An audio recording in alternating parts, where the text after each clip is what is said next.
ગુરુ અને શિષ્ય વચ્ચે એવો શબ્દ નહીં વાપરું. શિક્ષક અને વિદ્યાર્થી વચ્ચે શું ભેદ છે? તો એક જ ભેદ છે, એ યાદશક્તિનો.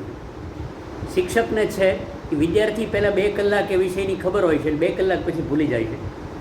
છોકરો ત્યારે જ ખબર પડે છે ને તરત જ ભૂલી જાય. આનેથી મોટો કોઈ ભેદ નથી. મારે જે વાર લાગી છે એ ઘરકામમાં વાર લાગી છે.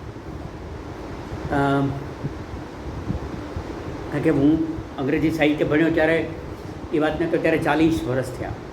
એટલે કેટલીક વસ્તુ મારે પરફેક્ટલી કેવી હોય તો મારે મારું ઘરકામ કરવું જોઈએ. એટલે મેં ઘરકામ કરવામાં મને થોડી વાર લાગી. હું કંઈ વાંચવાનો નથી, આમાં મુદ્દા કેટલાક ટપકાવ્યા છે. એટલે મિત્રો તમને કહેવાનું ચૂકી ન જાઓ એવો મારો ભાવ છે. આમ તમે જોશો ને લગભગ તો જીવન 2 જ વસ્તુનું બનેલું છે, 2 સેગમેન્ટ છે. એટલે જીવનને જો તમે વર્તુળ સમજો તો જીવનના 2 જ ગોળાર્ધો છે, 2 અર્ધગોળાર્ધથી એક જીવન બને છે. એક છે અનુભૂતિ અને બીજું છે અભિવ્યક્તિ. અનુભવોથી બનેલું જીવન છે, અંતહીન અનુભવો છે આપણી પાસે. અને અભિવ્યક્તિ અંતહીન છે એવું નહીં, પણ યસ એને કેટલા બધા સ્વરૂપોમાં જુઓ તો અભિવ્યક્તિ પણ અંતહીન છે. એટલે અડધું વર્તુળ બને છે જીવનનું અનુભૂતિનું, અડધું વર્તુળ છે અભિવ્યક્તિ. અને આપણો જે વિષય છે સાહિત્ય, જે છત્રી નીચે આપણે બધા ઊભા છીએ, એ છત્રી સાહિત્યની છે. એ સાહિત્યને જીવન સાથે નિસ્બત છે. સાહિત્યમાં ક્યારે જીવન હોય છે ને જીવનમાં ક્યારે સાહિત્ય હોય છે એવું માનવ સભ્યતા 2,500-3,000 વર્ષથી ચર્ચા કરતી આવી છે. એનો કોઈ અંતિમ જવાબ નથી.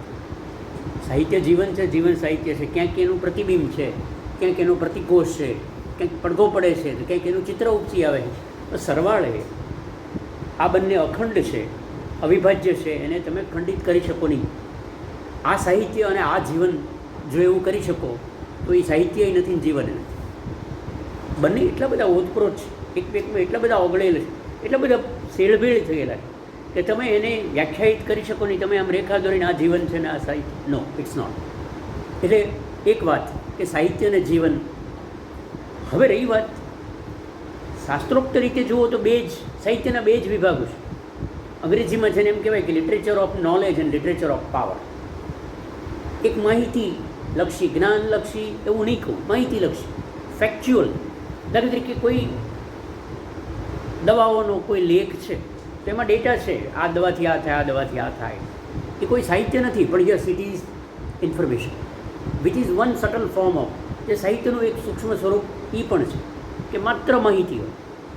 એટલે ઇન્ફોર્મેશન જેને કહેવાય એ સાહિત્ય છે, એ લિટરેચર ઓફ નોલેજ કહેવાય, જેના થકી જ્ઞાન, માહિતી વધે છે. એક લિટરેચર ઓફ પાવર છે.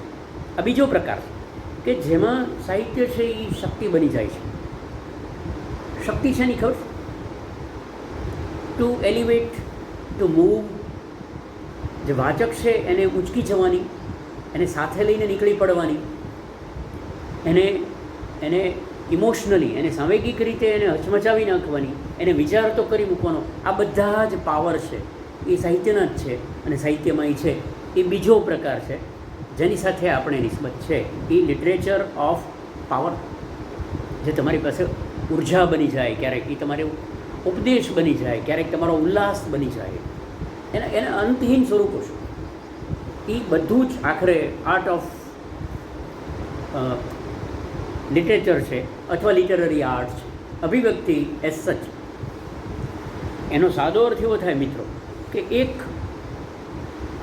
દાખલા તરીકે કોઈ તમે ચિત્ર દોર્યું, અહીંયા આ ચિત્ર છે તો એ શુદ્ધ કલા છે કે જીવનલક્ષી કલા છે? એ આપણે વિવાદમાં ઉતરીએ ધારો કે, તો તમને એમ થાય કે આમાં જીવન ક્યાં પ્રગટે છે, આમાં કોઈ કલ્પન છે ગણેશની. તો એ એટલે એમાંથી 2 પ્રકારો અભિવ્યક્તિના આવ્યા, સાહિત્યના આવ્યા.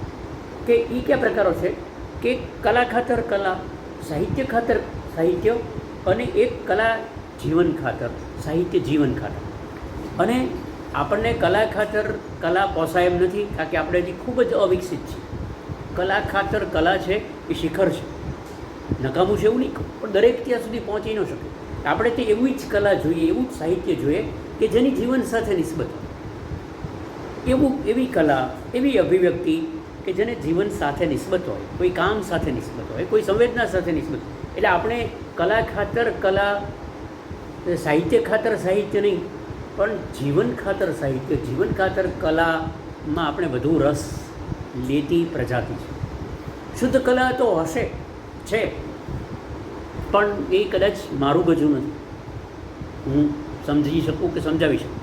પિકાસોનું ચિત્ર આપણને સમજાશે નહીં. ગુર્નિકા, એણે વિશ્વની હિંસા જોઈ, સેકન્ડ વર્લ્ડ વોરનું યુદ્ધ જોયું, અને પછી એને કેટલા બધા હિંસક વિચારો આવ્યા, પછી એણે ગુર્નિકા નામનું એક ચિત્ર બનાવ્યું.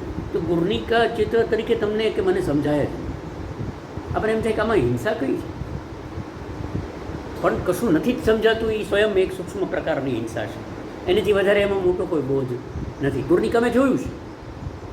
તો જીવન ખાતર કલા કે જીવન ખાતર નિસ્બત ખાતર ને આપણે સંબંધ છે. આપણું જે પ્રશિષ્ટ સાહિત્ય છે એને એની સાથે સંબંધ છે. જે ક્લાસિકલ અથવા ક્લાસિક આ બંનેને એની સાથે સંબંધ છે. એ પહેલાં હું તમને કહી દઉં. હવે આ કલા જોવાની, હું એક ડિસ્ટન્સથી આ ગણેશનું ચિત્ર જોઉં છું, અથવા સામે સરસ્વતીનું ચિત્ર છે, અથવા ઓલું આપણો ગુજરાતી વિભાગના પ્રવાસનો રાજસ્થાનનો એક ફોટો છે, એમાંથી હું કોઈને હવે ઓળખતો નથી. મારું ડિસ્ટન્સમાં એટલું છે, મને દેખાતું નથી. એટલે બે પ્રકારના વ્યૂ છે, કલા જોવાના કે સાહિત્ય જોવા.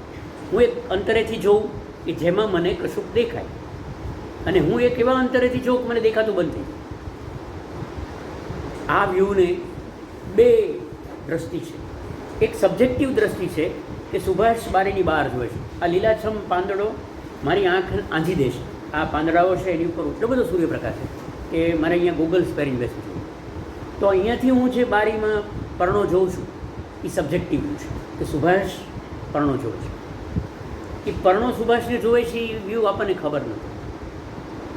હું બેન્ચને જોઉં છું, બેન્ચની પાસે મારી અંગેનો કોઈ અભિપ્રાય છે કે નહીં, આઈ ડોન્ટ. ફિઝિક્સ એવું કહે છે કે છે એની પાસે. ફિઝિક્સ એમ કહે છે કે ટેબલ સુભાષને અનુભવ કરે છે અને સુભાષ ટેબલને અનુભવ. અને આ ડાયનામિક પ્રોસેસ છે, એક બાજુ છે જ નહીં. આ બંને પક્ષમાં થતી પ્રક્રિયા છે. આ ડાયનામિઝમ છે. તો સાહિત્ય છે એને જોનાર સાથે સંબંધ છે અને જોવે છે એની સાથે સંબંધ. એટલે સાહિત્યમાં બે વ્યૂ છે. એક સબ્જેક્ટિવ છે, એ વ્યક્તિલક્ષી દર્શન છે, અને એક વસ્તુલક્ષી દર્શન છે. આ બાંકડો છે એ 500 જણ અહીંયા આવે કે 5000 જણ આવે, એ બધાને પૂછો કે આ શું છે, તે એમ કહે છે કે આ ટેબલ છે, ઇટ્સ અ ડેસ્ક. આ તો કે ખુરશી છે, આ ખુરશી છે. તો 50,000 જણા એમ જ કહે છે આ ખુરશી છે. આ પર્ણ છે, હું જોઉં છું ત્યારે પર્ણ મને લીલા લાગે છે. કોઈ કલર બ્લાઇન્ડ છે ને લીલા નથી દેખાતા. મારી આંખો અંજાઈ જાય છે, કોઈકની આંખો ન પણ અંજાય. હું ગોગલ્સ પહેરુંથી મને લીલા ન દેખાય ને ભૂરા પણ દેખાય છે, કેસરી પણ દેખાય છે. That depends on the lens, હું કયા રંગના ચશ્મા પહેરું છું. એટલે એક વસ્તુને જોવાનો વસ્તુલક્ષી ખૂણો છે અને એક વ્યક્તિલક્ષી ખૂણો.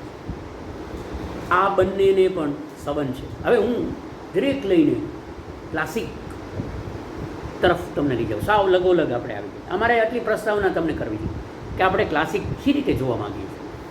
તો તમે જુઓ કે સબ્જેક્ટ વ્યૂ અને ઓબ્જેક્ટ વ્યૂ. એટલે સુભાષ પાંદડા જોવે છે એ સબ્જેક્ટિવ વ્યૂ છે, આત્મલક્ષી દર્શન છે, બરાબર છે. પણ આ ખુરશી છે એવું 50,000 જણા કહે છે, તો 50,000 અભિપ્રાયથી એક જ વસ્તુ સૂચવે છે કે આ ઓબ્જેક્ટ ખુરશી છે.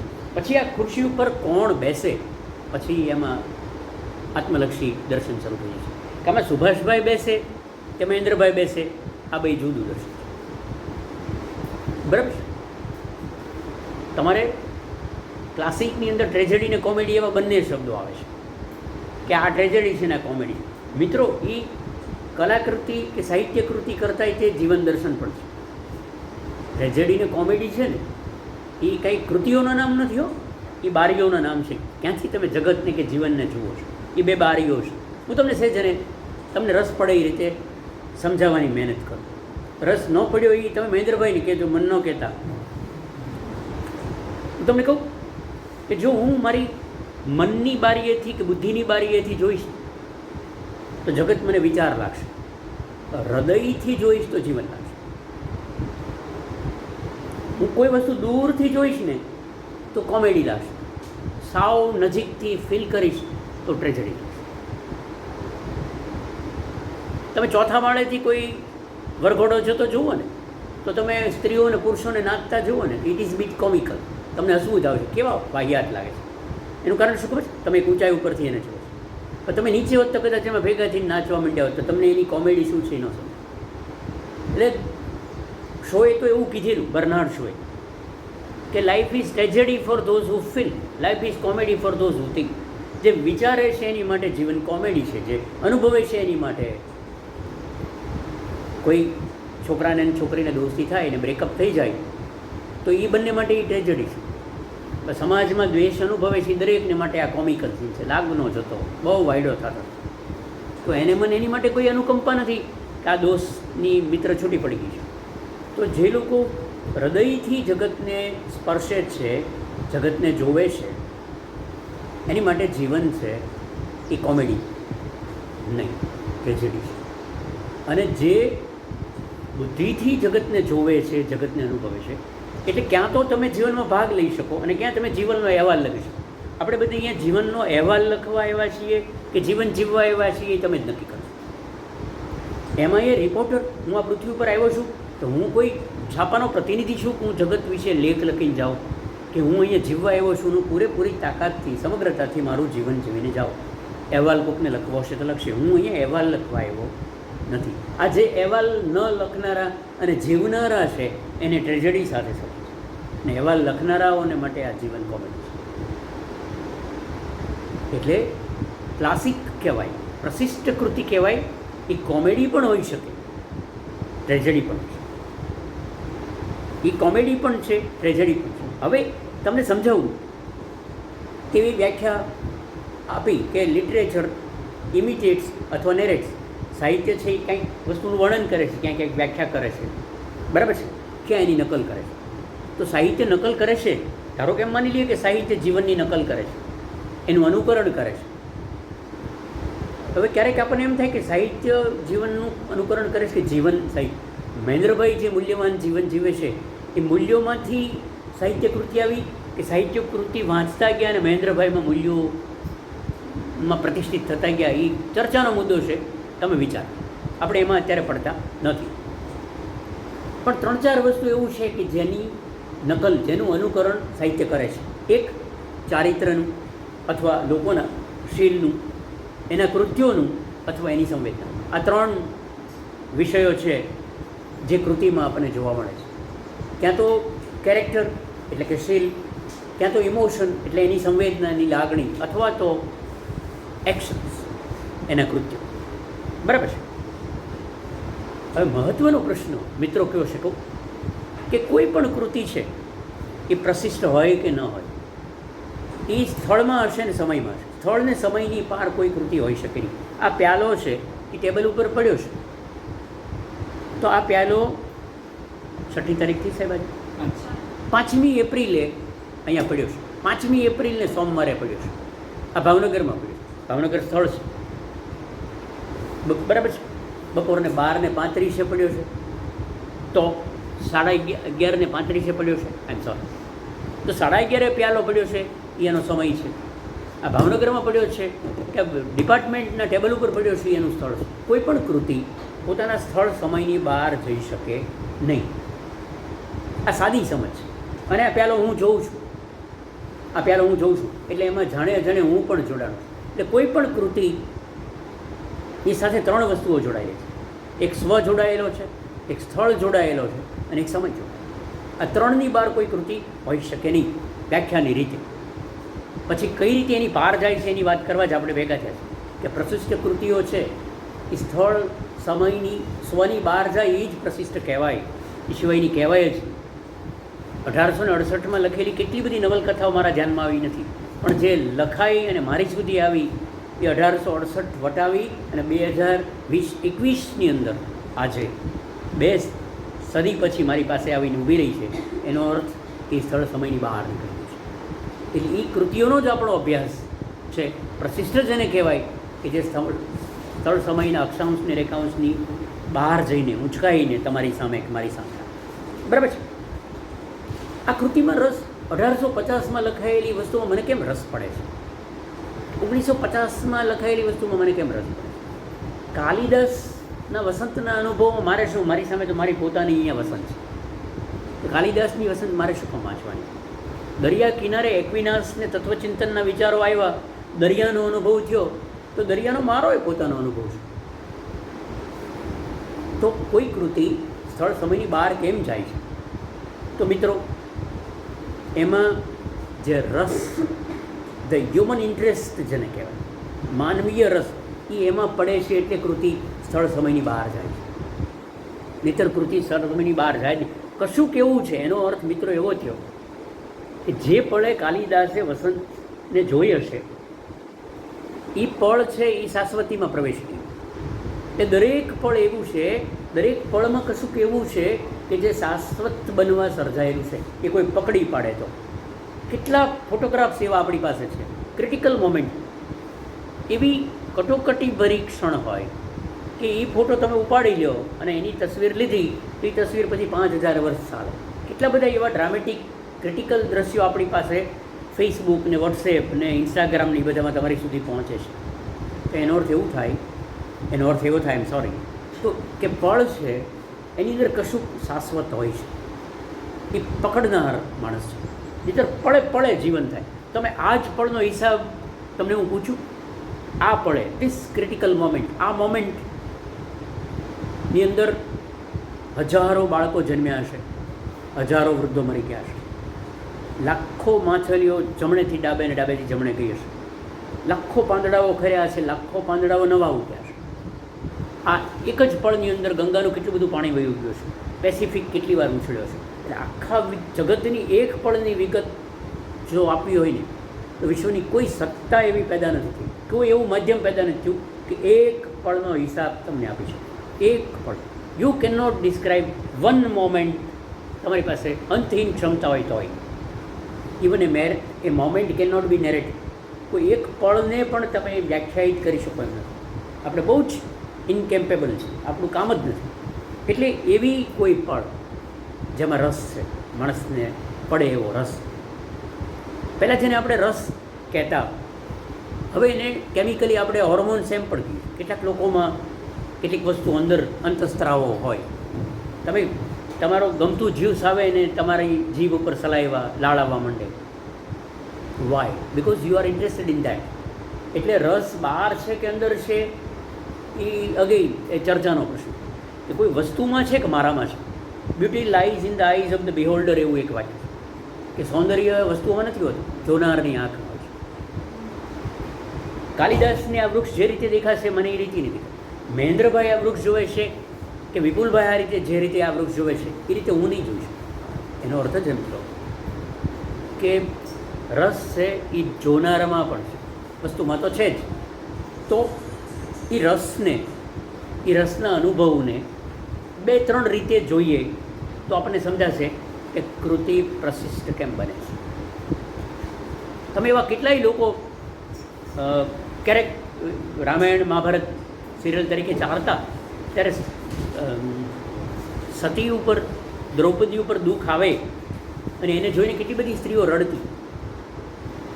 તો ઇટ્સ એ કેમિકલ, એ રસ છે. એને રસ પડ્યો, એ પોતાને સીતા સાથે કે દ્રૌપદી સાથે આત્મસાત કરે છે, જોડાઈ જાય છે. એનામાં એક્ય અનુભવ છે કે સીતાનું દુઃખ મારું દુઃખ, દ્રૌપદીનું દુઃખ મારું દુઃખ, શકુંતલાનો આનંદ મારો આનંદ. તો આ રસ સાથે આપણે જોડાઈએ છીએ.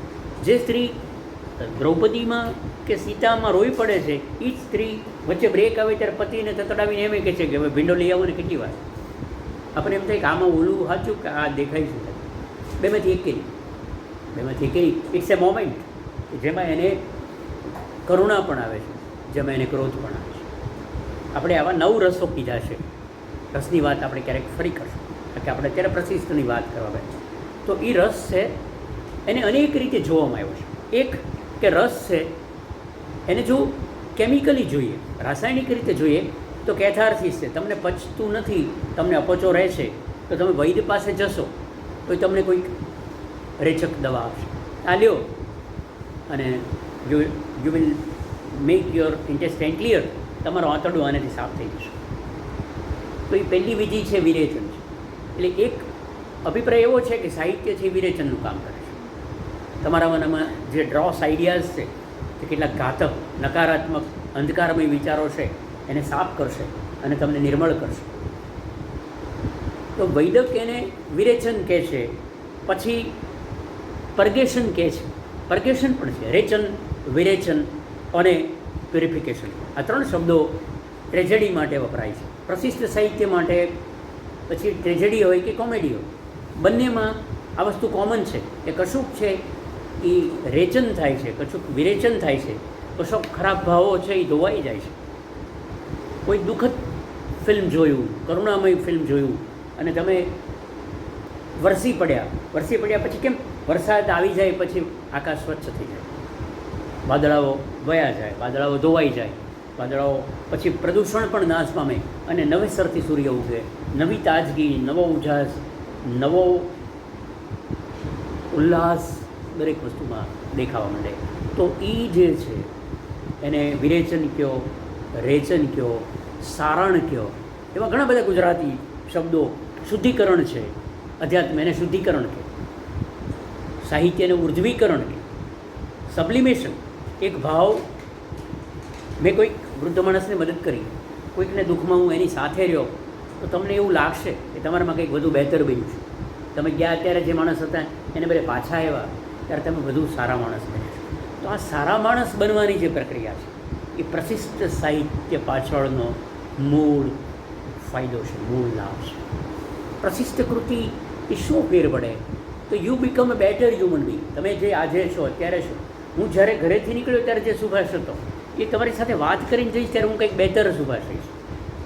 કારણ કે કેટલીક વસ્તુ મેં તમને કીધી એમાં મારી પણ પ્રક્રિયા શરૂ થઈ કે આ હું જીવું જ ખરો, કે હું આ તમને બોધ આપવા જ આવ્યો છું. તો આ જે રેચન, વિરેચન, શુદ્ધિકરણ થાય છે, ઉર્ધ્વીકરણ થાય છે, એ સાહિત્યનો બહુ જ મોટો, કોઈ પણ કલાનો મોટામાં મોટો આશય એ છે કે આપણે હોઈએ એની કરતાં વધુ બહેતર, વધુ સારા માણસ બનીએ. તો ટ્રેજેડી હોય કે કોમેડી હોય, એ ટ્રેજેડી કે કોમેડી આ 3-4 મહત્ત્વના કામ કરે છે. ફરી વાર, વિરેચન, રેચન, શુદ્ધિકરણ, ઉર્ધ્વીકરણ. તો એલિવેશન, તમે જ્યાં છો એનાથી તમે સહેજ એનું તમારું સ્તર બદલાય છે, તમારી ચેતનાની અવસ્થા, એની ભૂમિકા બદલાય છે. તો આ જે છે હોમિયોપેથી નામનું એક શાસ્ત્ર છે એને કાંટાથી કાંટો કાઢવો એવું કહે છે. એક તમને કાંટો વાગી ગયો હોય તો તમારા મમ્મી સોય લેશે તો તમને એમ થાય કે એક તો કાંટો વાગ્યો છે એમાં સોય કઈ, પણ યસ, કાંટો કાઢવા માટે સોય ઉત્તમ ઇલાજ છે. એટલે આ તમે જે વેક્સિન સાંભળો છો એ વેક્સિન શું છે ખબર છે મિત્રો? કોરોનાના જ વાયરસને ફ્રોઝન કરી અને તમને ઇન્જેક્ટ કરવામાં આવે છે કે તમારી સામે જ એક તમારી જ ઇમ્યુનિટી તમારી અંદર પેદા થાય. એટલે એક ઝેરને કાઢવું હોય તો બીજું ઝેર દેવું, કાંટો કાઢવો હોય તો સોયનો ઉપયોગ કરવો. એટલે તમારા મનમાં જે ખરાબ ભાવો છે એ ખરાબ ભાવને કાઢવા માટે શું કરવાનું ખબર છે? ખરાબ ભાવોનું વર્ણન કરો, તમે એની પ્રક્રિયામાંથી નીકળો. તમે ટ્રેજેડી જુઓ કે કોઈ માણસ ખરાબ કરે તો એનું પરિણામ કેવું આવે છે, અને એ જ એટલે કાંટાથી કાંટો કાઢવો એવી જ રીતના ટ્રેજેડીની અંદર ખરાબ ભાવો પ્રદર્શિત કરી અને તમારા ખરાબ ભાવોને શુદ્ધ કરવાનું કામ આ કરે છે. મિત્રો, 2 શબ્દો મને થોડાક તમને એની વિશે મને કહેવાની છે. એક કેથાર્સિસ નામનું શબ્દ. કેથાર્સિસ ગ્રીક ટ્રેજેડી માટે વપરાતો શબ્દ છે. કેથાર્સિસનો અર્થ થાય છે વિરેચન. અને પહેલાં ગ્રીક ટ્રેજેડીઓ ભજવાતી ને મિત્રો, એ એમ્પી થિયેટરમાં ભજવાતી.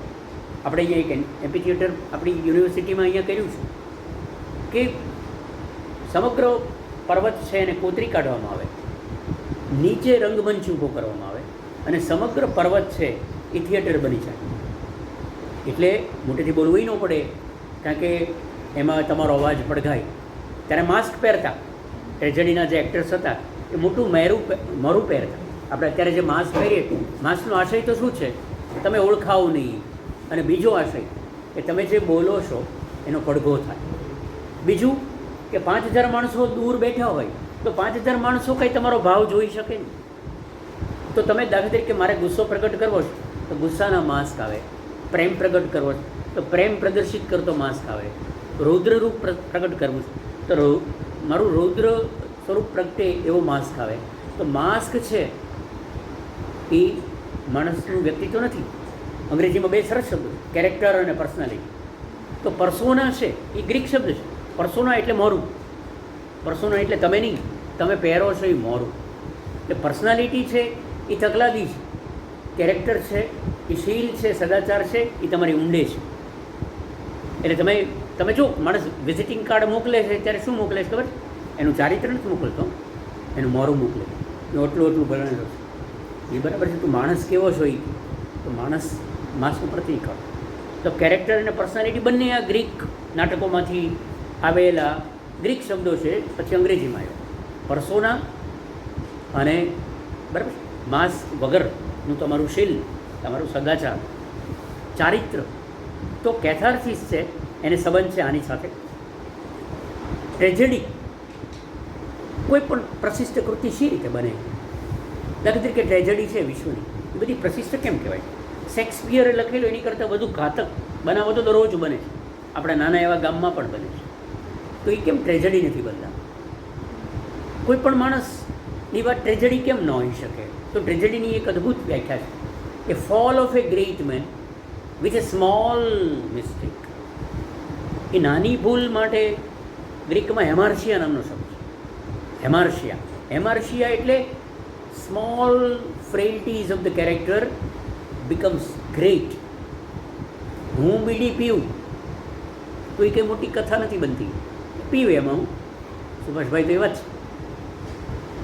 પણ ગાંધીજીને બીડી પીતા જુઓ તો તમને એમ થાય કે એ પી શકે? તો ગાંધીજીને બીડી સાથે કોઈક જોઈ જાય તો એ becomes the fall of a great man. મોટા માણસની નાની ક્ષતિ અને એનું પતન છે એ ટ્રેજેડીનો વિષય છે. It's a big condition. ટ્રેજેડીની આ મોટામાં મોટી વ્યાખ્યા છે. એ ટ્રેજેડી કે કોઈ પણ કૃતિ પ્રશિષ્ટ ક્યારે બની જાય, પોતાના સ્થળ કાળની પાર કઈ રીતે વી જાય? કે એક જાજરમાન માણસ નાની એવી ભૂલને કારણે પડે. તમે જોજો, લોકોને બહુ જ મજા આવે. છાપાઓ વાંચવાનો સૌથી મોટો રસ કયો ખબર છે? કે છાપું વાંચીને તમે એવો આત્મ અહેસાસ કરી શકો કે જગત કેટલું નીચે ગયું, હું તો સારો માણસ. અહીંયા બળાત્કાર છે, અહીંયા ખૂન છે, અહીંયા છેતરપિંડી છે, અહીંયા લૂંટ છે. આ બધી વિગતો જોઈને આમાંથી મેં તો કંઈ કર્યું જ નથી, હું તો સારો માણસ. એટલે છાપું છે એ દરેક માણસને એક એશ્યોરન્સ આપે છે. થર્મોમીટર કેમ ચાવ દેખાડે એમ કે ભાઈ સુભાષભાઈ તો સારા માણસ છે. કેમ? કારણ કે આટલું બધું ખરાબ બન્યું એમ એની કોઈ ભૂમિકા નથી. એટલે મિત્રો આ રસ છે. Tragic fall of a great man, મોટા માણસની નાનકડી એવી ભૂલ. અને રામ તમે જુઓ એની નાનકડી ભૂલ કઈ? એ અભિપ્રાયને સત્ય માની અને સીતાને એક અભિપ્રાય છે. આપણે આજ સાંજ પડે કેટલા અભિપ્રાય ફેસબુકમાં સાંભળીએ. મેં પહેર્યું છે એ પહેરી છે એ કફની સરસ છે કે ખરાબ છે, મને સારી લાગે છે કે ખરાબ લાગે છે મને ખબર જ નથી. જ્યાં સુધી મને 25,000 ને 50,000 ને 25 ને 15 અભિપ્રાયો ન આવે. તમને સમજે? ફેસબુક એટલે શું છે કે હું એન્ડોર્સ કરું છું, હું જે કરું છું એ સારું કરું છું. 2 જણા જુદો અભિપ્રાય આપે એટલે આપણે બહુ મજા નથી આવતી. એટલે એ અભિપ્રાય છે. ધોબી એ અભિપ્રાય આપ્યો કે સીતાનું ચારિત્ર બરાબર નથી, રામનું ચારિત્ર બરાબર નથી. રામે આ કરાય ને નામે ન કરાય. અને Ram followed it. he believed opinion as a truth. તો it's a mistake. કોઈ રાજવી અભિપ્રાયથી આવું કરે તો કેમ ચાલે? એટલે એ ચારિત્રવાન માણસ છે, સારો રાજવી નથી. આપણે કેટલા બધા પોલિટિકલ, તમે એક છોકરાને 70% આવવાને બદલે 68 આવે છે અને છોકરો આત્મહત્યા કરે. તમે ક્યાંય કોઈ રાજકારણીને આત્મહત્યા કરતો જોયો? 89 વર્ષે ચૂંટણીમાં ઊભો રહ્યો હોય, હારે તો એ બીજી ચૂંટણીની તૈયારી શરૂ કરી દે. Why? Because he is absolutely able. એ આવા કોઈ અભિપ્રાયોને, કોઈ સત્યને એ અભિપ્રાય ગણીને જ કાઢી નાખે. તો tragedy fall of a great man, hamartia નાની એવી ભૂલ અને સર્જાય. કોમેડી છે નહીં બને. તમારે સાહેબ યુરિપિડિસ છે ને કોર્સમાં? સોફોક્લિસ ઇડિપસ. તમારે સોફોક્લિસ ઇડિપસ મિત્રો ખબર છે તમને? ઇડિપસ અને ઇલેક્ટ્રા એવા 2 શબ્દો છે ગ્રીક ભાષામાં. તમારા કોર્સમાં છે એ સોફોક્લિસની જ વાત કરીએ, ટ્રેજેડીમાં એનો દાખલા લઈએ તો 2 પ્રકારની ગત સદીમાં એક બહુ જાજરમાન કહેવાય એવો મનોવૈજ્ઞાનિક આવ્યા, સિગમન્ડ ફ્રોઈડના. સિગમન્ડ ફ્રોઈડે 2 ગ્રંથિઓની વાત કરી, ઇડિપસ અને ઇલેક્ટ્રા. 2 પાત્રોના નામ છે, સોફોક્લિસે આપેલા પાત્રો છે, ઇડિપસ અને ઇલેક્ટ્રા. કે ઇડિપસ ઇઝ એ કોમ્પ્લેક્સ. તમે જો બરાબર સિગમન્ડ ફ્રોઈડનું કહેવું એમ હતું, જે વિચાર એને લીધેલો સોફોક્લિસ પાસેથી, કે દરેક મુગ્ધાવસ્થામાં રહેલી છોકરી છે એની માં એની સ્પર્ધક હોય છે, અને દરેક મુગ્ધાવસ્થામાં રહેલા છોકરાનો સ્પર્ધક એનો પિતા હોય. હવે ભારતીય ચિત્તાઓ સમજે નહીં, ભારતીય ચિત્તમાં આટલું દર્શન ઊંડું નથી, આટલું દૂષિત દર્શન પણ નથી. કઈ રીતે હું તમને સમજાવું કે ઇલેક્ટ્રા એટલે મુગ્ધાવસ્થામાં આવેલી છોકરીની સ્પર્ધા એની માં સાથે છે. તમે જુઓ કે મુગ્ધાવસ્થાવાળી દીકરી હશે ને એને એના પિતા સાથે બહુ જ સારી ગઈ, વાય, અને મુગ્ધાવસ્થાવાળા દીકરાને માં સાથે દોસ્તી હશે. તો આ ઇલેક્ટ્રા અને ઓડિપસ કોમ્પ્લેક્સનો મૂળ ખ્યાલ સોફોક્લિસનો છે. Y it becomes tragedy. કોઈ વસ્તુ ભૂલ રહેવાને બદલે તમારું ચારિત્ર બની જાય એ તમારી ટ્રેજેડી છે. હું આજે અહીંયા કોઈ વ્યાખ્યાન આપીને જાઉં, વ્યાખ્યાન ગણતો નથી મિત્રો, હું તમારી સાથે વાતો કરું છું. હું એક ક્ષણ માની લઉં કે આ જાજરમાન કોઈ વ્યાખ્યાન છે, ત્યાંથી મારી ટ્રેજેડી શરૂ થાય છે. I believe the opinion as the truth. એટલે સોફોક્લિસ જે ટ્રાયો હતો, યુરિપિડિસ, સોફોક્લિસ, બરાબર, તો એમણે લખેલું એ પછી તો ટ્રેજેડી આને કારણે, કોમેડી સોફોક્લિસે એના જ કાળના સમકાલીને કેટલીક કોમેડી લખી છે, એ પણ પ્રશિષ્ટ કૃતિઓ ગણાય છે. તો પ્રશિષ્ટ કૃતિ કોમેડી કઈ રીતે હોઈ શકે? તો મેં 4-5 શબ્દોની યાદી લખી છે. કોઈ વ્યક્તિમાં, એના વ્યક્તિત્વમાં, એના ચારિત્રમાં કોઈ ખોડ હોય, કોઈ મૂર્ખાઈ હોય, કોઈ નબળાઈ હોય, કોઈ અસંગતિ હોય. અસંગતિ એટલે વિરોધાભાસ, 2 છેડા, 2 ધ્રુવો, એવી અસંગતિ હોય, કોઈ વિસંગતિ હોય, કોઈ વિચિત્રતા હોય, કોઈ અનૌચિત્ય હોય. ઔચિત્ય ન હોય, the right and the wrong, the moral and immoral, the good and the bad, આવું જો કંઈ હોય તો એ બને છે, એ બને છે કોમેડી. આમાંથી કંઈ પણ હોય. હવે મારે જે કહેવું છે, તો ક્લાસિક કોને કહેવાય? ક્લાસિક કોને કહેવાય? તો આપણે એટલું સમજ્યા કે સ્થળની બહાર નીકળી જાય, કાળની બહાર નીકળી જાય, સ્વની બહાર નીકળી જાય, અને એવી પળ કે જેમાં શાશ્વતીનો સ્વાદ હોય, એ બધું જ પ્રશિષ્ટ બને, એ બધું જ ક્લાસિકલ બને. તો મેં કેટલાક પ્રશિષ્ટ જે કંઈ છે એના 5-7 લક્ષણો મેં મૂક્યા છે. એક હું તમને કહેતો જાઉં, હું તમને સમજાવું. એક સ્થળ, કાળ અને સ્વની બહાર નીકળી જાય. બીજું કે જે પ્રશિષ્ટ છે એમાં કશુંક પ્રાચીન છે, કશુંક શિસ્ત છે, કશુંક ઔચિત્યપૂર્ણ છે, કશુંક શુદ્ધ છે, કશુંક મધ્યમ માર્ગી છે, એટલે અતિરેક ઉપર જતું નથી, કશુંક ભવ્ય છે, કશુંક સંયમી છે, કશુંક અનુશાસિત છે, કશુંક અતિરેક વિનાનું, આવેશ વગરનું, રૂઢિગત, માળખાગત છે, એને પ્રશિષ્ટ કહેવાય. એમાં એક માળખું છે, એમાં એક રૂઢિ છે, એમાં કોઈ જગ્યાએ અતિરેક નથી, મધ્યમ માર્ગી છે, એટલે ડાબે પણ નથી જતો, જમણે પણ નથી, વચ્ચે ચાલે, સત્ય પણ અસત્ય પણ નથી, ઉજાસ પણ નથી અને અંધકાર પણ નથી. તો આ જે છે the person who walks on the middle, ખૂબ અઘરું છે. મધ્યમ ચાલવું સહેલું નથી, અતિરેક સહેલો છે, પણ પ્રશિષ્ટ એને કહેવાય કે આ બધું જાળવતો હોય. કાલિદાસ છે એ સૌંદર્યનું વર્ણન કરે છે પણ વલ્ગર નથી. મહાભારતમાં સુરવીરતા છે પણ વિકૃત કહેવાય કે ભાઈ હિંસા નથી દેખાતી, હેઝ સમ લોજિક. અશુભ છે પણ એની પાસે કોઈ પોતાનો તર્ક છે. બરાબર. તો એવા કિસ્સામાં કોઈ પણ ટ્રેજેડી કે કોમેડી, કોઈ પણ પ્રશિષ્ટ કૃતિ છે, એ પ્રશિષ્ટ કૃતિ શું કરે છે? To teach, to delight, to move, to elevate. પણ આમાં તો એક વસ્તુ ઉમેરાય, કશુંક પ્રશિષ્ટ ત્યારે બને છે કે અનુકરણનીય બને, કશુંક ફોલો કરવા જેવું લાગે તમને કે આ તો જીવવા જેવું છે. તમે જુઓ કે કોઈ અત્યારનો લોકપ્રિય હીરો છે, એ કોઈ શર્ટ પહેરે, કોઈ શૂઝ પહેરે, કોઈ ચશ્મા પહેરે, કોઈ એવી ઘડિયાળ પહેરે અને તમને એમ લાગે, તમને એમ થાય કે આ તો લેવા જ. તો કોઈનામાં એવું જુઓ કે જે તમને ફોલો કરવાની ઈચ્છા, તો આ ફોલો કરવાની મનોવૃત્તિ જ્યાંથી પ્રગટે છે એવી કૃતિ પણ પ્રશિષ્ટ છે.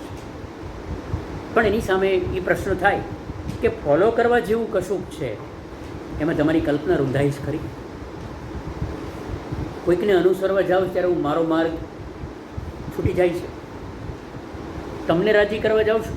સંબંધમાં ક્યારેક કેવું બને, સંબંધમાં આપણે આ વસ્તુ સૌથી વધુ અનુભવ થાય કે હું અને મહેન્દ્રભાઈ મિત્રો છીએ, હું ને દિગ્પાલભાઈ અમે મિત્રો છીએ ધારો કે, તો હું જો દિગ્પાલભાઈને અનુકૂળ થવા જાઉં છું તો હું વધતો નથી.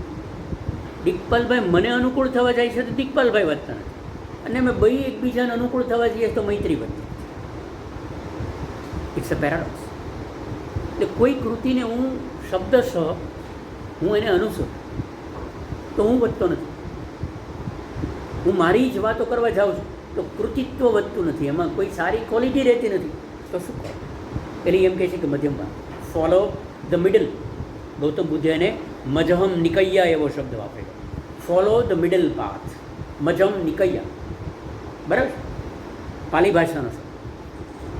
તો આ જે છે એ, તો એનો સાદો અર્થ એક બહુ રસપડે એવો અર્થ કયો થાય છે ખબર છે મિત્રો?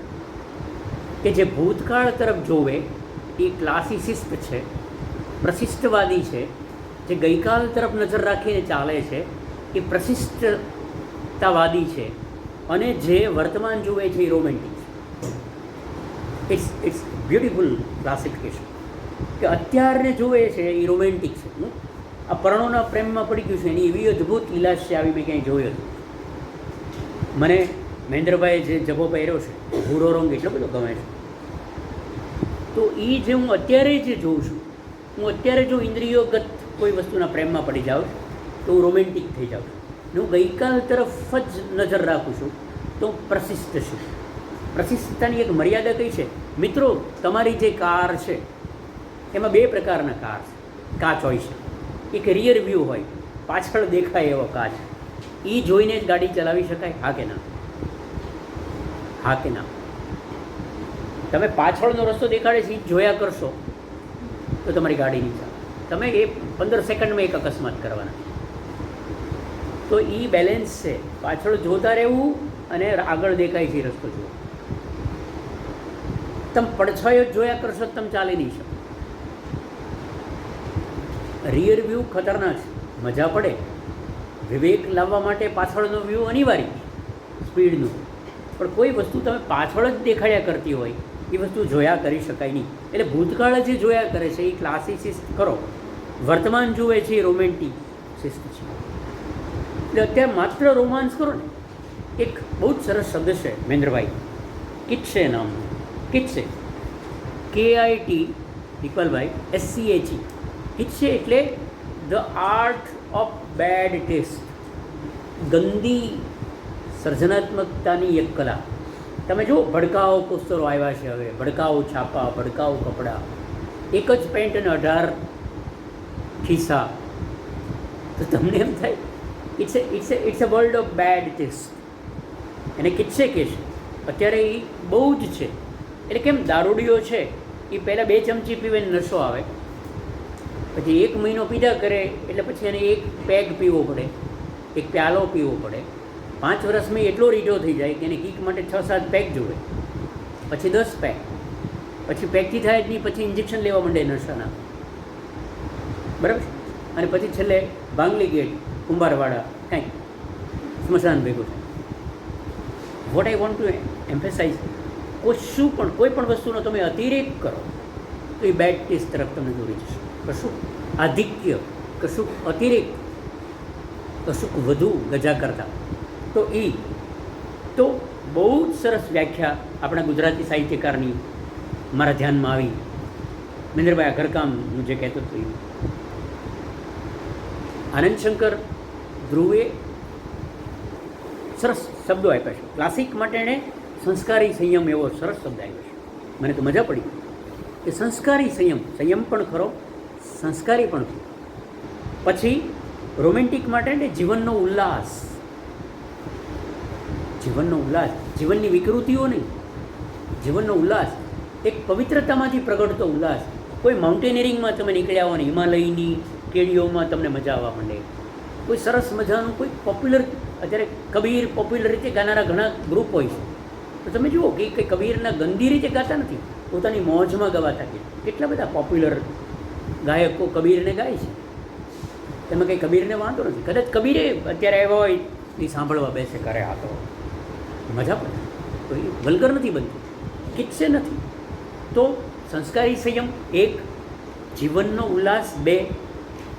પછી આનંદશંકર ધ્રુવ એવું કહે છે કે કેટલીક કૃતિ એવી હોય કે જેમાં વસ્તુ બંને હોય, રોમાન્સ પણ હોય, સંયમ પણ હોય, એટલે જીવનનો ઉલ્લાસ પણ હોય અને સંસ્કારી સંયમ પણ હોય. મારા ધ્યાનમાં એવી 4 કૃતિઓ છે. રામાયણ મહાભારત, આપણે ત્યાં પૂર્વના દેશોમાં રામાયણ મહાભારતથી બહુ જ દીર્ઘ મહાકાવ્યો છે, પ્રશિષ્ટ પણ છે, એડવેન્ચર પણ. સંતની વ્યાખ્યા પણ મળી જશે. અને હીરો કોને કહેવાય? સુપર હીરો મેડમેક્સ માત્ર નહીં, મતલબ વેસ્ટર્ન થ્રિલર્સ આવે છે બધા, કેટલા બધા અત્યારે તો ઉભરાય છે, એવા સુપર હીરોઝ પણ છે અને સંત પણ છે. રામાયણમાં ઉલ્લાસ પણ છે, સંયમ પણ છે. એવી જ રીતના પશ્ચિમની અંદર 2 જે મહાકાવ્યો છે, ઇલિયડ અને ઓડિસી, ગ્રીસના હોમર નામના એક અંધ કવિએ લખેલા મહાકાવ્યો છે. અને પશ્ચિમમાં તો એની મોટી ધારા છે, આપણે ક્યાંય મોટી ધારા છે, એની વિશે હું બહુ વાત નહીં કરું. બીજી બધી કૃતિઓની વાત તો તમારા પ્રાધ્યાપકો પણ કરશે ક્યારેક, બરાબર છે. તો મેં મિત્રો આ ક્લાસિકલ કોને કહેવાય, રોમેન્ટિક કોને કહેવાય, કે રોમેન્ટિકના સંદર્ભમાં ક્લાસિકલ જોવાનું છે, અમીર થઈને ફકીરી જોવાની છે, અને ફકીર થઈને અમીરી જોવાની છે. મૃત્યુના ટાપુ ઉપરથી જીવન જોવાનું, જીવનના ટાપુ ઉપરથી મૃત્યુ જોવાનું. આ રીતે મેં ક્લાસિકલ અને રોમેન્ટિક બંને પડખે મૂકવાની મહેનત કરી છે. મહેન્દ્રભાઈ, મારી કંઈક ભૂલ હોય તો મારું ધ્યાન રાખજો. એકમાં ક્લાસિકલમાં બાહ્ય સૌંદર્ય છે, રોમેન્ટિકમાં આંતરિક સૌંદર્ય છે. વિચિત્ર લાગશે, એક વસ્તુલક્ષી છે, એક વ્યક્તિલક્ષી છે. ક્લાસિકલમાં સપ્રમાણતા છે ને ઔચિત્ય છે, રોમેન્ટિક છે એમાં પ્રયોગશીલતા છે, પ્રયોગખોરીની પ્રયોગશીલતા. માત્ર નવા ખાતર નવું નહીં, ખરું નવું, બરાબર છે. એકમાં સમતા છે, શાંતિ છે, સંયમ છે, બીજામાં આત્યંતિકતા છે, સાહસ છે, ઉત્સાહ છે, તે છોડી શકાય નહીં. હું તો માનું જ છું દરેક યુવાન પહેલાં રોમેન્ટિક હોવો જોઈએ, પછી ક્લાસિકલ ભલે ભલે. રોમેન્ટિક અનુભવ નહીં હોય એને ક્લાસિકલ કોને કહેવાય એ અનુભવ નહીં થાય, અનિવાર્ય શરત છે, બરાબર છે. સ્વસ્થતા ક્લાસિકલમાં છે, સંપૂર્ણતાનો આગ્રહ છે, સુરેખતાનો આગ્રહ છે. ત્યારે રોમેન્ટિકમાં કૌતુક પ્રિયતા છે, વિસ્મય છે, વંડર છે. અને એ વંડર કયું છે સાહેબ? હેરી પોટરમાં જોવા મળે તમને વિસ્મય. જાણે કે એક દ્રશ્ય છે એ તમે કલ્પના જ ન કરી શકો એટલા. તો વિસ્મય છે, કૌતુક પ્રિયતા છે અને નવીનતા છે. એકમાં આકાર અને વિચારની ગૂઢતા છે, ક્લાસિકલમાં આકાર અને વિચારની ગૂઢતા છે, તો ઓલામાં રહસ્યમયતા છે અને મૌલિકતા છે, ઓરિજિનાલિટી છે. રોમેન્ટિકમાં he is not following anything, he follows his mind, he follows his heart, he follows his own exploration, એની પોતાની જ ખોજ, બરાબર છે. મહેન્દ્રભાઈને નહીં ગમે એની માફી સાથે એમે જે રાતાખડાની ખોડિયારમાં બેસીને જે નકશા કરતો કાળિયો કોશી જોયો, કાળિયો કોશી મેં જોયો છે, ઇકબાલભાઈએ જોયો છે, વિપુલભાઈ તો બધાએ જોયો છે. મહેન્દ્રભાઈ he undergone the process of observing that bird himself. પોતે કાળિયો કોઈનું વર્ણન નથી વાંચ્યું. એ કાળિયા એને દિવસો સુધી આકાશમાં નકશા બનાવતા જોયો છે, પછી એનો કાળિયા નિબંધ આવે છે. તો એ રોમેન્ટિક એટીટ્યુડ છે. એટલે આઈ ફર્મલી બિલીવ કે before following the classical order, be a lovely romantic અને યુ વિલ હેવ દેટ. આ મારો અભિપ્રાય છે, આ કોઈ અંતિમ સત્ય નથી, પણ સંવાદિતા છે. ક્લાસિકલમાં ઓલામાં અદ્ભુતતા છે, ઓલામાં સ્પષ્ટતા છે, ઓલામાં અગમ્યતા છે, સ્વચ્છંદતા છે, જે મજા પડી. સ્વચ્છંદ કંઈ ખરાબ નથી. સ્વચ્છંદ એટલે પોતાના છંદને જીવનારો માણસ. પણ હા, એ તપાસો કે વલ્ગર તો નથી. પછી મને એક દાખલો સૂચ્યો. મારું ગુજરાતી સાહિત્યમાં મારું બહુ જ ઊંડું કંઈ જ્ઞાન નથી, પણ મને એવું લાગ્યું કે ગ્રીક મંદિરો છે એ રૂપપ્રધાન છે અને ગોથિક દેવળો છે, જે પછી રફાએલ અને લિયોનાર્ડો વિન્ચીના હાથમાં આવી ગયા પછી રંગ રંગ રંગ ગોથિક દેવળો છે સાહેબ. સિસ્ટાઇન ચેપલ છે, અહીંયાથી અહીંયા સુધી 1 સેન્ટીમીટર જગ્યા એવી નથી કે જ્યાં કંઈક રૂપ ન હોય, ક્યાં કંઈ રંગ ન હોય. અને અનબિલીવેબલ ડિઝાઇન, છત ઉપરના ચિત્રો. એટલે એ જે ગોથિક દેવળો છે એ રોમેન્ટિક એડવેન્ચર છે. તો ગ્રીક મંદિરો છે એ રૂપપ્રધાન છે. મને 3 નામો સૂઝ્યા છે. ભૂલ હોય તો અત્યારે જ કહેજો, છોકરાઓ ખોટું ન શીખે. ક્લાસિકલમાં મારા નજરમાં નરસિંહ રાવ, મણિશંકર અને રમણભાઈ આવે છે. અને રોમેન્ટિકમાં ગોવર્ધન રામ, નાનાલાલ અને મુનશી. આમની ઊંડાઈ, લંબાઈ, પહોળાઈ વિશે હું બહુ કહી શકું એમ નથી, એ કદાચ તમારા પ્રાધ્યાપક મિત્રો કહેશે. પણ આ મને એમ લાગે છે કે આ એની સાદી. પછી એક બીજી મજા પડે એવી વાત કે ગઈકાલનો રોમેન્ટિક છે એ આજે ક્લાસિકલ ઓથર બની જાય છે. મેં કીધું એ અનિવાર્ય શરત છે. જો તમે સરસ રોમેન્ટિક નથી તો તમે ક્લાસિકલ હોઈ શકો નહીં. આપણે એક બહુ જ લુચ્ચું વાક્ય ગુજરાતી સાહિત્યમાં ચાલે છે કે કવિઓને તો છંદ તોડવાનો અધિકાર છે. છંદ તોડવાનો અધિકાર એને જ છે જેને આવડતા હોય. મન છંદ આવડતા નથી ને હું તોડ્યા કરું એ ચાલે નહીં. તમને સમજાય છે કે છંદ તોડવાનો કવિતામાં એ જ લોકોને અધિકાર છે જેમને છંદ આવડે છે. જે ઊભું ન કરી શકે, તથાગત બુદ્ધે એવું કીધેલું કે તું આને જીવતું ન કરી શકતો તો તને મારવાનો અધિકાર ના. That's very important. નિયમો તોડવાનો એનો જ અધિકાર છે જે નિયમો જાણે છે. એટલે ગઈકાલનો રોમેન્ટિક, ગઈકાલે જે રોમેન્ટિક હશે આજે ક્લાસિકલ ઓથર થઈ જશે. ક્યારેક તો એવું બને મિત્રો કે આ કોઈ યુગ નથી હો, આ દરિયાના મોજા છે. ક્લાસિસિઝમ અને રોમેન્ટિસિઝમ છે એ કોઈ શાશ્વત ભાવ નથી. એ દરિયાના મોજાની જેમ ઉછળે અને નીચે આવે છે, ભરતીની ઓટ જેમ આવે છે, વસંત અને પાનખર જેમ આવે છે. બરાબર.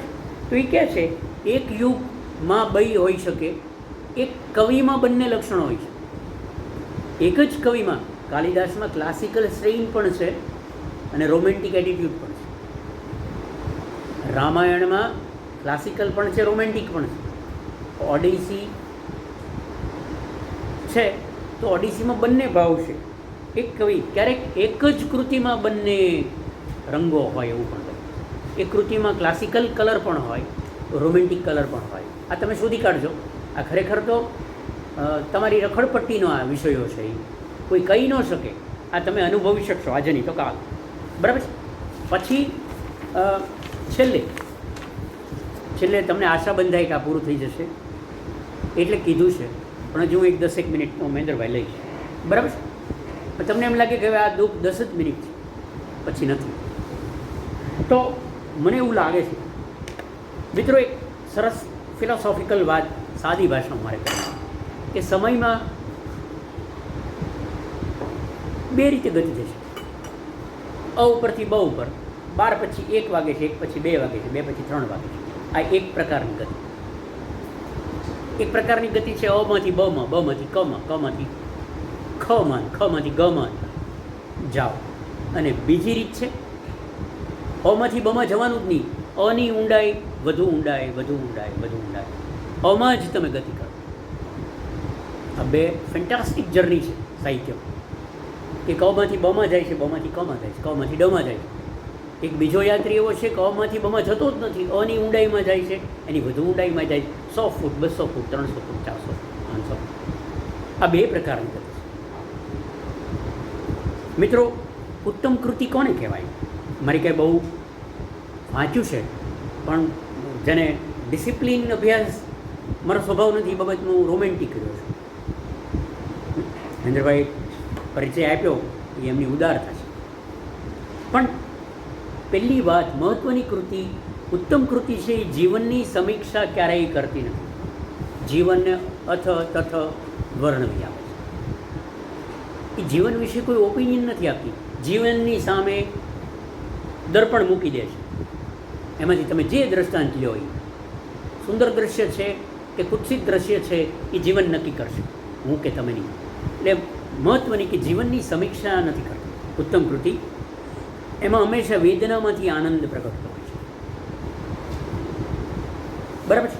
પછી એમાં શાશ્વત મૂલ્યો હોય છે. મિત્રો, ઇટ્સ વેરી ઇન્ટરેસ્ટિંગ.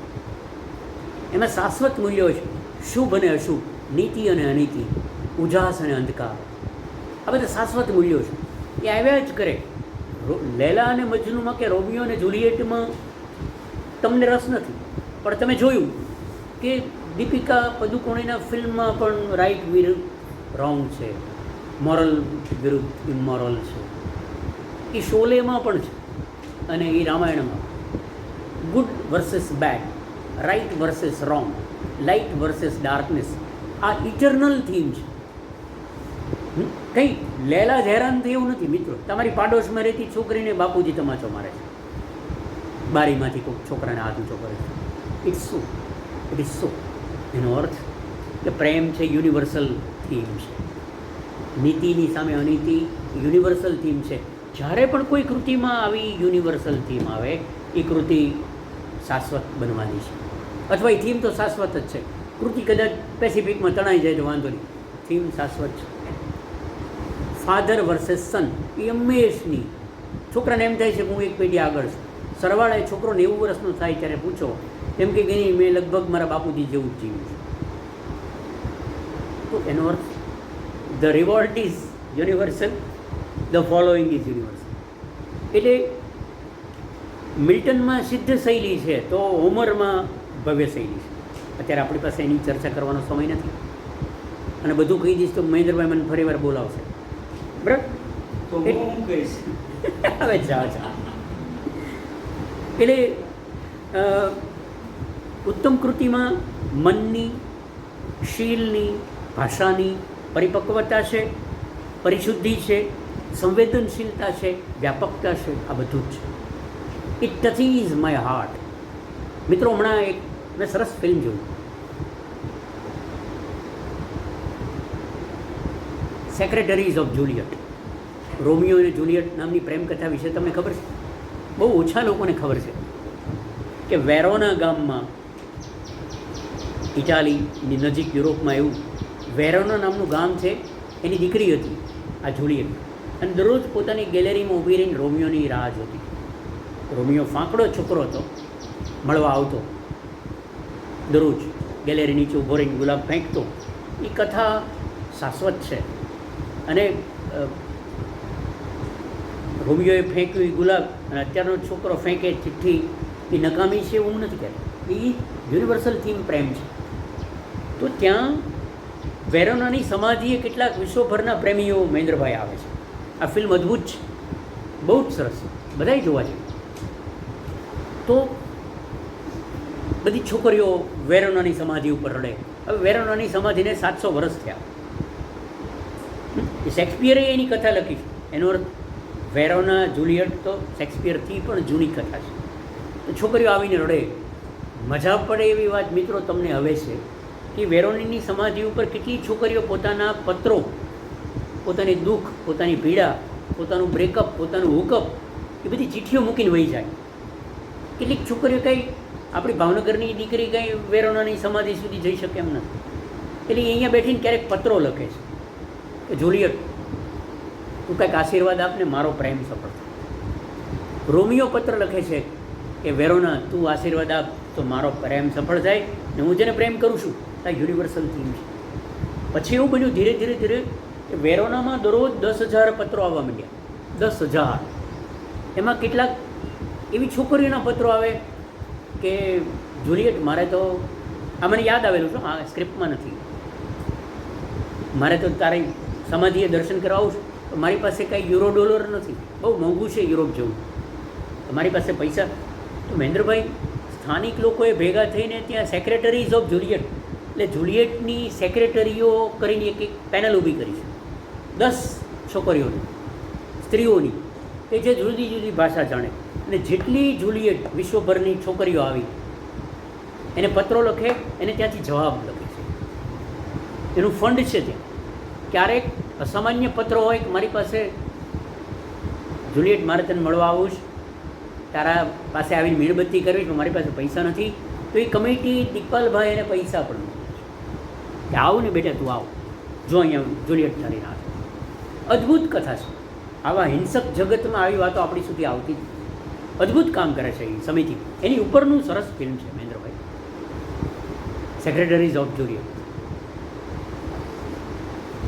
તો યુનિવર્સલ થીમ છે.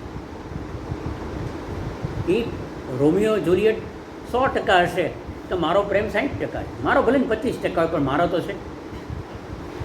તમને સમજાય? તો આ જે છે બોધ અને આનંદનું સમતોલન એ પ્રશિષ્ટ કૃતિનું લક્ષણ છે, કે જેમાં પ્રીચિંગ પણ છે, જોય પણ છે. ટી.એસ. ઇલિયટ નામનો એક અદ્ભુત પશ્ચિમનો વિચારક હતો, એણે એનો સમાધાન આપ્યું છે. એનું ટ્રેડિશન અને ઇન્ડિવિડ્યુઅલ ટેલેન્ટ નામનો એક બહુ જ અદ્ભુત નિબંધ છે, જેનું મેં ગુજરાતી કરવાની ટ્રાય કરી છે, કે પરંપરાના ખાતરમાંથી નવી પ્રતિભાને પોષણ મળે. ખાતર જૂનું છે તો પોષણ નવું મળે. પરંપરાની ધરતી ઉપર નવીનતાનો છોડ ઉગાડી શકાય. જમીન જૂની છે પણ છોડ તો મારો તાજો હોય. ભલે ને 700 વર્ષ થઈ ગયા. જુલિયટ ગઈ તો ગઈ, અત્યારે કોઈ ભાવનગરમાં એક જુલિયટ તો હશે કે જે રોમિયોની રાહ જોતી છે, તો મને વાંધો નથી. એનો અર્થ એવો થયો કે પ્રેમ શાશ્વત છે. જુલિયટ ભલે સમાધિ ભેગી થાય, પ્રેમ શાશ્વત છે. નીતિ વિરુદ્ધ અનીતિ શાશ્વત છે. પ્રશિષ્ટ કૃતિને, ઉત્તમ કૃતિને આવી યુનિવર્સલ થીમ સાથે સંબંધ છે. પરંપરાનું નવસર્જન થઈ શકે, પળમાં શાશ્વતી જોવાની. મિત્રો, હું તમને કહું, આ મારો અનુભવ કહું. એક પાંદડું ખરે અને પહેલું વહેલો પાનખરનો પત્ર છે. હું પણ કંઈક ટપકું લીલું નીકળ્યું, એ વસંતનો પહેલો મેસેજ છે. એટલે એક ખરતા પાનમાં આખી પાનખર દેખાય, એક ઉગતા પાનમાં આખી વસંત દેખાય, એનો અર્થ કે પળમાં શાશ્વતી દેખાય છે. બીજું આ આવડી જાય તો કઈ કૃતિમાં પ્રશિષ્ટતા છે ને શેમાં નથી, તમને સમજાય છે. બરાબર છે? મારે કહેવાની જરૂર. પછી દરેક પરંપરામાં એ વ્યક્તિ, વર્ગ, એનો સમાજ એ બધા જોડાયેલા છે. સૌરાષ્ટ્રની કોઈ નવલકથા હોય, સૌરાષ્ટ્રની કોઈ વાર્તા હોય, મહેન્દ્રભાઈ સૌરાષ્ટ્રની વાર્તા લખી છે, તો એ સૌરાષ્ટ્રની વાર્તામાં સૌરાષ્ટ્રનું સત્વ અને તત્વ તો સંતાઈને પડ્યું જ હોય, કારણ કે એમનો ઉછેર જ અહીંયા છે. તો એ પ્રશિષ્ટ કૃતિમાં જોવા મળે છે. એટલે અપૂર્વતા, મૌલિકતા, નવપ્રયોગ હોય અને છતાંય તે કૃતિમાં સર્વગત, સર્વજનીન, આ ભારે ગુજરાતી શબ્દો છે, મારે જોવા પડ્યા છે, અને સર્વાનુભૂત કશું હોય છે. આ જો તમે પારખી જાઓ તો તમને સમજાશે કે આમાં પ્રશિષ્ટતા છે. અને જાણે અજાણે દરેક કૃતિમાં બંને વસ્તુ હોવાની છે. In gross form or in subtle form, ક્યારેક સૂક્ષ્મ, ક્યારેક સ્થૂળ રીતે આ એમાં છે. 2-4 વાત મારે કરવી છે, 3-4 મિનિટ. 2 પ્રસંગ કહેવા છે તમને, અને ખાતરી 2 ને 12:30 સુધીમાં પૂરું. તમે મૂળ અવાજ નથી કરતા એટલે મને લાલચ વધી છે. મિત્રો, તમને નવાઈ લાગશે. એક વાત મારે એ કરવી છે તમને, કે આજે જે મોડેલ છે ક્લાસિકલ, આજે રોમેન્ટિક છે જે, એ કાલે ક્લાસિકલનું મોડેલ બની જાય છે. એટલે એ ભાઈ દરિયાના મોજા છે, એ કોઈ રૂમમાં ઝઘડી શકાય એવો કોઈ ખ્યાલ નથી, પ્રશિષ્ટ નહીં બને. મિથો સિસિફસ છે, એક એવી કામોની નાનકડી એવી વાર્તા છે જેને નોબેલ મળ્યું છે. એક અર્થમાં જે કામો. Myth of સિસિફસ. સિસિફસ છે એ ભગવાને સ્વર્ગમાંથી કાઢી મૂકેલો કોઈ માણસ છે, કોઈ ભૂલ કરી છે. અને મિત્રો, ભૂલની મજા છે, કરવી જ, પણ એક શરત રાખવી, દરરોજ નવી ભૂલ શોધી કાઢે. એકને એક ભૂલ રિપીટ ન કરો. ભૂલ રિપીટ કરશો તો તમે ક્લાસિકલ ઓથર, નવી શોધી કાઢશો તો તમે રોમેન્ટિક. તો હિમાલય જેવડી ભૂલ ઓળખી કાઢી હશે. હા, સૌથી હા, મહેન્દ્રભાઈ કહે છે એ સાચું. તો સિસિફસ છે એને ઈશ્વરે શ્રાપ આપ્યો કે તું પૃથ્વી પર જા. એટલે સિસિફસે પૂછ્યું એને કે મારે અહીંયા પાછા આવવાના ચાન્સ કેટલા અને ક્યારે? એટલે ભગવાને કીધું કે આ સામે પર્વત દેખાય છે પૃથ્વી ઉપર, એ પર્વત ઉપરથી એક મોટો પથ્થર ગબડશે. એ પથ્થર તારે ખભા ઉપર લઈ અને શિખર ઉપર મૂકી દેવાનો. જો શિખર ઉપર એ પથ્થર ટકી જશે, રહી જશે, તો સ્વર્ગે તું પાછો આવી. જો એ પથ્થર દળીને નીચે આવશે તો તારે પૃથ્વી ઉપર રહેવાનું છે, પથ્થરને સ્થિર કરીને આવવાનું છે. સિસિફસ આવે છે, સવારે ગોઠવે છે અને દળદળ કરતો પથ્થર નીચે આવે છે, પાછો જાય છે. સાંજે પથ્થર પીઠ ઉપર મૂકે છે, ઉતારે છે અને પાછો આવે છે. એવું શાશ્વતી સુધી ચાલે છે. સિસિફસને કારણે પથ્થર ગોઠવાતો નથી. પછી કામુ એવો પ્રશ્ન કરે છે કે આપણે બધા સિસિફસ નથી, આપણે બધા જુદા જુદા પ્રકારના બોજ. મહેન્દ્રભાઈમાં કોઈ ડેટાનો બોજ છે, મારા મનમાં કોઈ પુસ્તકોની યાદી છે, લાખો પુસ્તકોની યાદી છે. આખરે એ તો બોજ જ છે. દીપલભાઈના મનમાં 500 પંખીઓના નામ છે. એ પંખીઓના નામ એ બોજ છે. ઉડતું પંખી જોવું એ મુક્તિ છે. ડેટા તો ડેટા જ છે. આપણે બધા અત્યારે ડેટા નામના એક સિસિફસને લઈને ફરી. તો એ આપણે ડેટા ઉતારી શકીએ તો મિથ ઓફ સિસિફસ છે એ ક્લાસિકલ વર્ક છે, પ્રસિદ્ધ. કેમ ખબર છે કે મારામાં એ સિસિફસ જીવે છે. આ દરેક અહીંયા બેઠેલી દીકરીના હૃદયમાં જાણે અજાણે 10%, 15%, 25% જુલિયટ જીવે છે. અહીંયા બેઠેલા દરેક છોકરામાં કોઈ રોમિયો જીવે છે, અહીંયા રામ જીવે છે, અહીંયા રાવણ જીવે છે. એ દરેક યુનિવર્સલ થીમ આપણા બધામાં જીવતી રહે એ ક્લાસિકનું લક્ષણ છે. એટલે એક મિથ ઓફ સિસિફસ. તો આપણે every one of us is A character. આપણે દરેક ક્લાસિકલ નવલકથાનું પાત્ર આપણા બધામાં જીવતું જાણે અજાણે. એટલે આપણામાં યુનિવર્સલ થીમ હોય છે. આઈન્સ્ટાઈનને કોઈ પૂછે, આઈન્સ્ટાઈન વિમાનમાંથી ઉતર્યા તો કોઈ પત્રકારે એને પૂછ્યું, હેઝ લાઈફ એની મિનિંગ? જીવનનો કોઈ અર્થ છે? એટલે આ તો ક્રેન્ક ફિઝિસિસ્ટ હતો, પણ મિસ્ટિક પણ હતો. મેં એવું દુર્લભ કોમ્બિનેશન બહુ ઓછા લોકોમાં જોયું છે કે જેમાં રહસ્યવાદ પણ હોય અને તત્વજ્ઞાન પણ હોય અને ભૌતિકશાસ્ત્ર પણ હોય. દુર્લભ.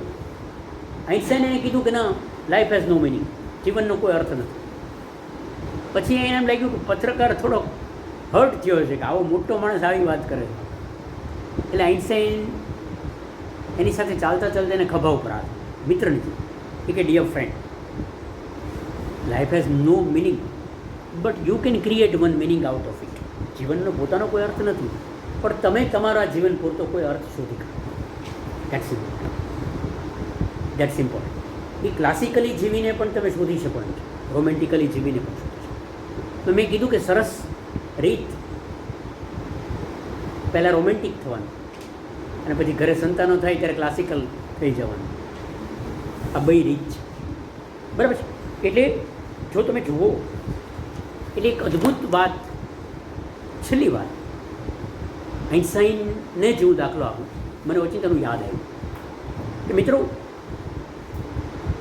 તમે શીખ્યા છો વ્યાકરણમાં કે વર્તમાનકાળ, ભૂતકાળ અને ભવિષ્યકાળ. વર્તમાનકાળ, ભૂતકાળ અને ભવિષ્યકાળ, બરાબર છે.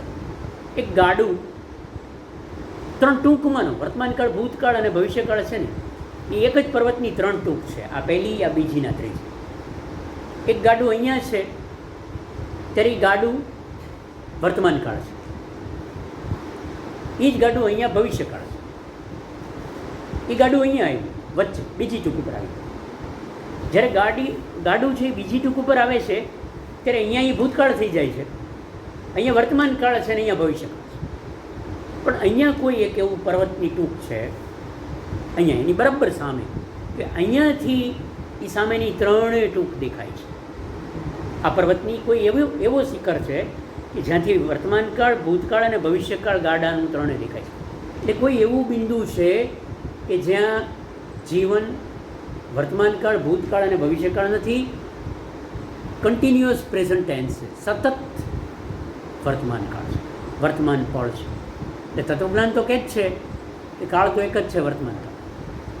અને હું તો એમ કહું છું વર્તમાન કાળે નથી, તમારા હાથમાં તો એક જ વસ્તુ છે, વર્તમાન પળ. આ પળ રોમેન્ટિકલી જીવવી કે ક્લાસિકલી જીવવી. ને હું તો રાધર એવું કહું કે આ ક્લાસિકલી જીવણી કે રોમેન્ટિકલી જીવણી એની પરવા કર્યા સિવાય સમગ્રતાથી તમારા હાથમાં આવેલી પળ 100% જીવી લેવી એ બેસ્ટ રીત છે.